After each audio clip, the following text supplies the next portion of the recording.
Joining us today is a true legend with one of the most powerful voices in British music. It's a pleasure to welcome the incredible Angie Brown. Hello, Oh, Angie, sweetheart. hi Sophie Kay, and hello everybody watching and listening. Thank you for having me on That's your fine. podcast. Brilliant. Yeah. You've had an incredible career spanning decades. When you look back, what moment makes you smile the most? Oh, first of all, I need to, to say we're in the back of my little Audi, and we're all squashed up very nicely. So, um, I've just finished a gig on the beach front, and it's been an amazing day. But to get back to your question, I think it had to be Top of the Pops.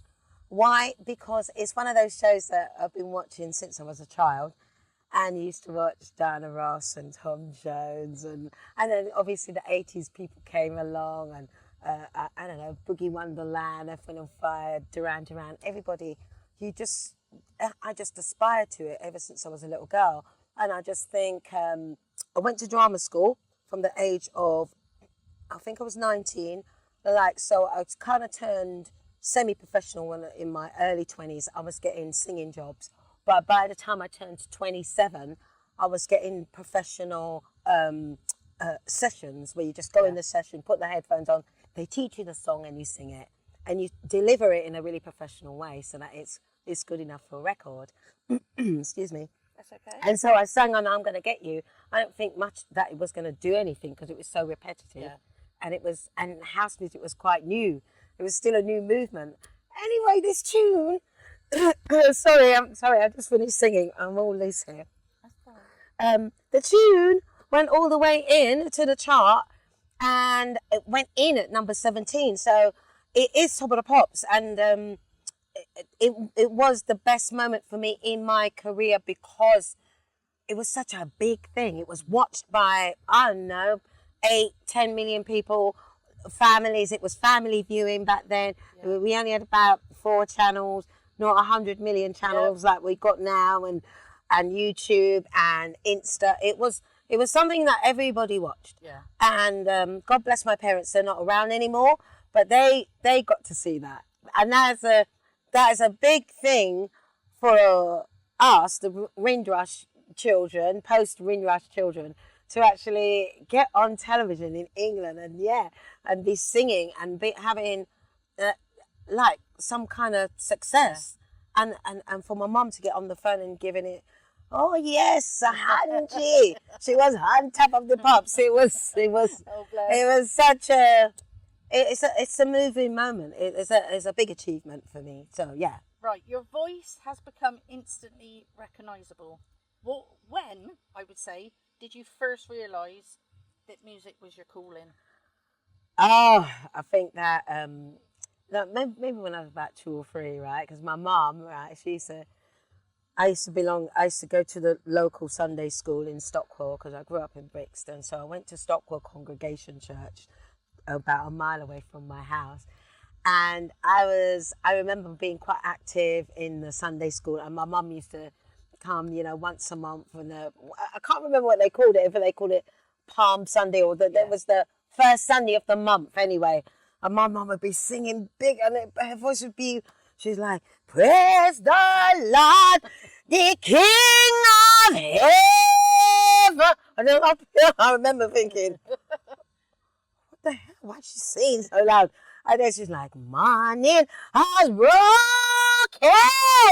like the first month. And I thought, what the hell? This woman, right? But then all these people used to come up to my mum and go, oh, Mrs. Brown, your voice is just, your voice is just amazing. And then, my mum shared with me that, of course I was exaggerating. She went singing it in such a big Jamaican accent. But she used to sing at home, like when she was in Jamaica, and of course it was the spiritual, the Negro spirituals, this little light of mine, and all those kind of, I'm gonna sit down beside my Jesus and whatever, in Sunday school. So my mum said at a really young age that people used to come to hear her singing. So I thought, oh, the voice thing, maybe that's maybe she used to get admiration and people coming to hear of her. And I thought, I used to be, when we were younger and you watched the charts and you knew what was in, and you know what Yeah. your favourite artist was doing, what Diana Ross was doing, and whatever. And I just said, this is what I want. This is what I want to do. And I think when I was 10 or 11, Lena Zamoroni came about, and she was like this young Scottish girl with this really black, bluesy voice, unbelievable voice. And I thought, I was well gelled because I thought she's meeting Frank Sinatra. And you wanted a piece of that. Yeah, babe, she was meeting the Pope and everyone.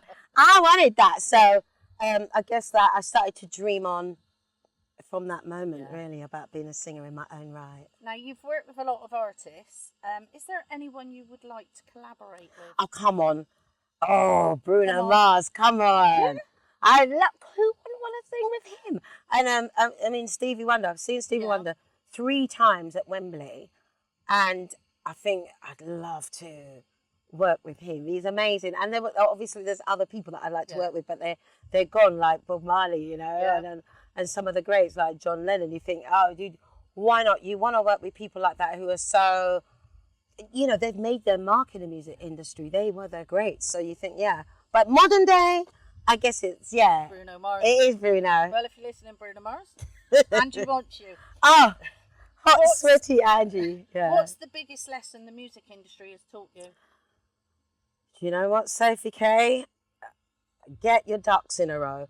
Now, sorry about the smack here. Until I met Mikey, I didn't know about, I think you're so busy being an artist, you're not looking at the paperwork side of things, because I know I bang on about it a lot, but I sang on Mark Morrison's Return of the Mac. So I'm in the choruses and the yes I do. And the return, I'm there just fattening the chorus up. But I was asked to make up the middle 8, we call it. It's 8 bars in the middle of the song.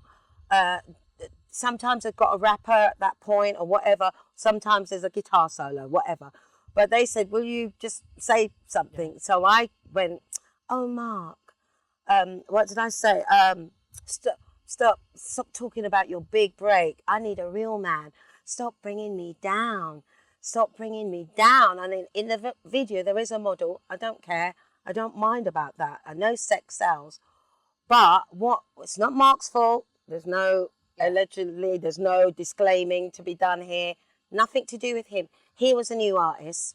I'm 10 years older than him, but I've got no management. Yeah. So if you don't know, if you make something up in the studio, there's no guarantees they're going to use it. But they did use it. So they should have, well, what happened was, I was in the studio and I sang on the song. And then they said, will you make something up? Which I did. Sorry, I said, what now? I did make it up in the studio.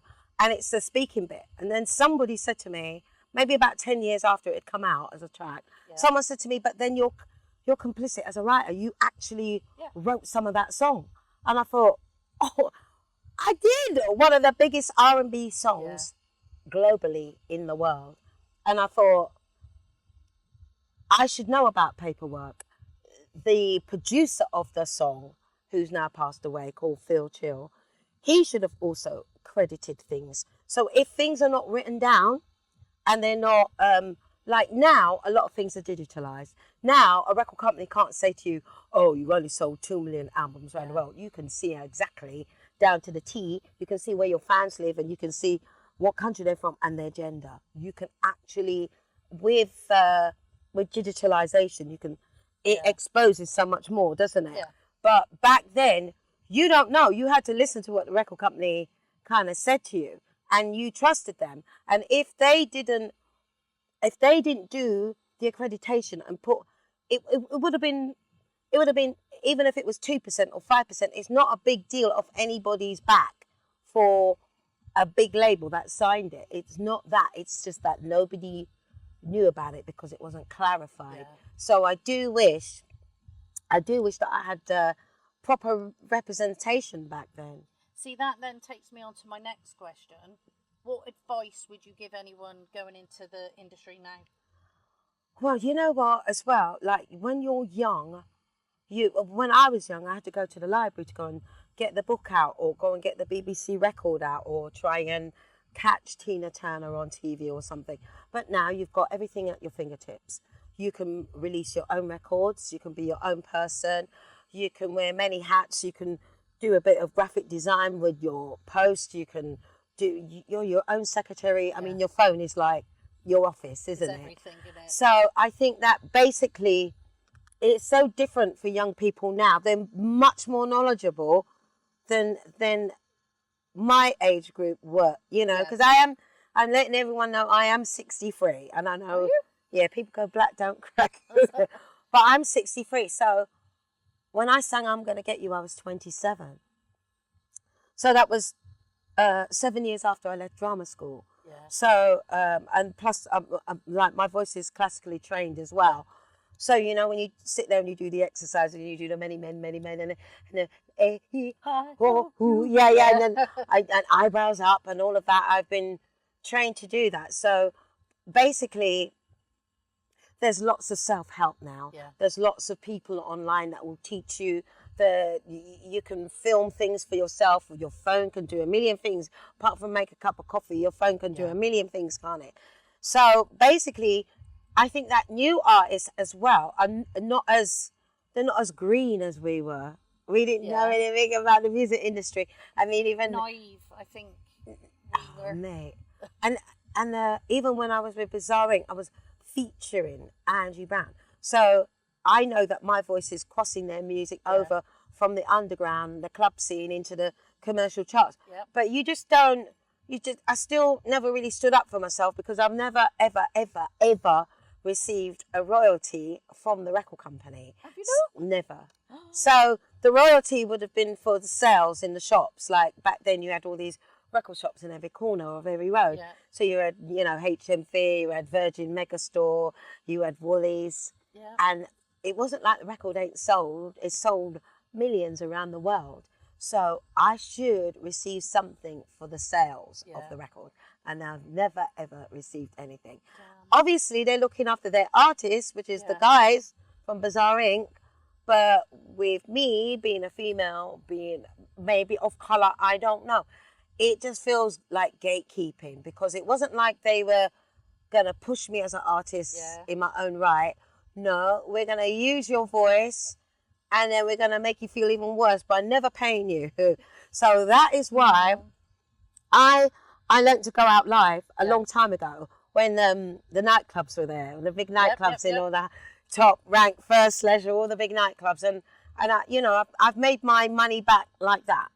That's how I don't mind. I don't have any grievances with the record company. I don't do it. I just know, because that's going to age you and make you bitter. But I just know that sometimes the world is a little bit unfair, because I don't think that they would have done that to a guy. I know what you mean. You know, it feels like a really white guy, corporate world, and nobody, since meeting my husband Mikey, nobody messes with Mikey. Everybody really likes him and wants to do business with him. But I've adopted that. I'm like, Mikey, go in there, talk to that next white man with the shirt and tie on, that next business person, because it's business. Yeah. Because I think that when you're an artist, you always look at things that are artistic, so you're not thinking about the millions that your brand or your product, your voice. But that's it. Your voice is your brand, really. Yeah, and that's how, you know, unbelievably, that's how I feed my family. Yeah. You know, I've got 2 boys, and it's like stealing from the mouths of babes. You can't just the record company have kept my 2, 3, 4 million. They've kept it, and it would be nice not to be like, I'm not struggling. That would be a lie, but it would be actually to get what you deserve, which is yours, rightly yours. Well, you know what? I want to be comfortable in my old age. I want to be comfortable. I don't want to have to run after every buck. But what's happened is, when we got locked down for 2 years, that was really hard for musicians. It was really hard for us, because some people made money out of COVID, and some people said, "Oh, we got furloughed." Musicians didn't. Yeah. So you still got to. They were still writing to you for council tax, and you're like, how am I paying my bills? How am I paying the council tax? You know, so it's taken me 2 or 3 years to straighten that out. Yeah. That was a bit unfair, and that was you know, but I think that saying that, I think I'm a grafter. Yeah. And it has kept me humble. It's kept my voice in check. Yeah. To hit those notes. And I'm incredibly grateful for the long career that I've had. I'm really grateful for the good health, and I'm really, really grateful for some of the people out there who have actually supported me or become new fans or heard me at the campsite, because I've recently done some gigs where people are in the middle of a field, and I thought, I'm not standing on that stage. I'm going out in the field and hanging out with you guys. Get in with the people. Yeah, because then it's an exchange of, oh, you're not just looking at me. Yeah. It's a together thing. Yeah. We're making this moment because I'm excited that you're dancing. You're excited that I'm singing. And it's like sex. Away from the stage, who is the real Angie Brown? So what would you have done if you didn't have, I don't know, if you didn't sing? What would you like to have done? Well, I probably would have stuck with catering. Oh. Now, I was doing catering and cleaning back in the days, in the 80s, before my singing took off. Yep. And then I would get occasional jobs, because I would work with the Dirty Strangers. Say they were a rock band based in West London, and that's how I got to work with Ronnie Wood and Keith Richards from the Rolling Stones. Yeah, because they used to come and jam with us. Yeah. I was like, what? And Ronnie, Keith, the fag, they'd be playing with us. And the funny thing is, there's a few videos of us together, but there's not many photos of me and them and the Dirty Strangers. Not as much as like people take nowadays. Yeah. It was still Polaroid and Kodak, and sometimes you bring your camera and the film's all exposed and there's nothing on it, and you've paid for it. Or you take a picture of your feet or the sky or. Yeah. That's right. It wasn't like nowadays, but I think so basically from singing from all of the different people over the years, I've learned a lot. I've learned it's about longevity. It's about the business. If you enjoy singing and you want to make it your career, that's what you got to do. You got to just, sometimes you got to grit your teeth and bite the bullet and do what you've got to do. But to get back to your question, which is what would I have done? I would have probably stuck with catering, because I was doing catering. I was doing sandwiches. I was doing the offices with the if you want crisp and bacon avocado, a packet of crisp, right, full fat coat, normal coat, and I was trolley dollying, and those people would be so happy when I said, "Oh, Angie's here," and the big boss in the office, you could just treat him like a norms. You just like say, "Get back in the queue," and they'd go, "Oh, that's my boss." I'm like, "He's not my boss." Do you know what I mean? You're a people person and you're down to earth. That's the thing, though, isn't it? I think that I'm not very good at keeping up pretense, though. I'm not good at it, Sophie. I'm just a real person, and that's why I go out and sing to the people. That's why I get off the stage. That's why I, really get involved with them, because it's about it's an us moment, and that's what I like. If I was going to give you quick fire round questions, go on then. Tea or coffee? Coffee. Early bird or night owl? Night owl. But I do like the mornings, but night, yeah. Studio or live stage? Oh, both. It's so both. All right, live stage, live. One word that describes your music? Lively. Favourite artist of all time? Aretha Franklin. Yep. Vinyl or streaming? Streaming. Heels or trainers? Trainers. Yes. Only because I'm old now. I'm not a trainer, see? Summer or winter? Winter. If you weren't a singer, you would do your catering. Yeah. One word your friends would use to describe you? Funny. One thing you can't travel without? My phone. I think everyone is on their phone. Angie, thank you so much for sharing your time, your stories, and your incredible journey with us. It's been an absolute pleasure. It's my pleasure having you on the show. Thank you very much, Angie Brown. Oh, bless you. It's lovely to be here. Sweet people. Thank you. Okay, thank you so much.